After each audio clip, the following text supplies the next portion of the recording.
নমস্কার, শুভ মহাসপ্তমী। বছর ঘুরে এলো আবার মা, তাই মায়ের পায়ে অঞ্জলিটা দিতেই হবে। তাই মহাসপ্তমীর সকালবেলা মায়ের চরণে অঞ্জলি দেওয়ার পর আপনারা কে কে অঞ্জলি দিয়েছেন অবশ্যই কমেন্টে জানিয়ে যাবেন। প্রথম ব্যাচে অঞ্জলি দেওয়া শেষ, এখন দ্বিতীয় ব্যাচে অঞ্জলি চলছে, আর কাকিরা সবাই বসে গল্প করছে। অঞ্জলি দেওয়ার সময়টা খুব ভালো লাগে, পাড়ার সব মা কাকি দেবর সবার সঙ্গে দেখা হয়ে যায়, আর একচোটি গল্প। কি সুন্দর জমজমাট জমে যায় বাঙালির প্রাণের পূজা দুর্গা পূজা একেই বলে। সবাইকে এক ক্ষেত্রে এক জায়গায়, মানে একটা মিলন মেলা, সবাই একসঙ্গে, খুব ভালো লাগে।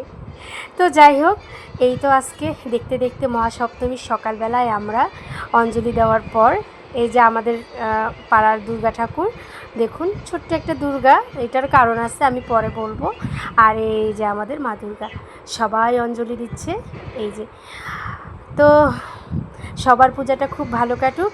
আরেকটা কথা, আমাদের শহরে বেশ কিছুদিন থেকে বেশ গরম পড়েছে, বেশি বেশি জল পান করুন, জলের বিকল্প কিচ্ছু নেই আমার মনে হয়। আর আমার এই ছোট্ট ব্লগটা যদি ভালো লাগে অবশ্যই লাইক করবেন, কমেন্ট করবেন, আর পূজাটা খুব খুব খুব ভালো করে কাটান কেমন। শুভ মহাসপ্তমী, জয় মা দুর্গা।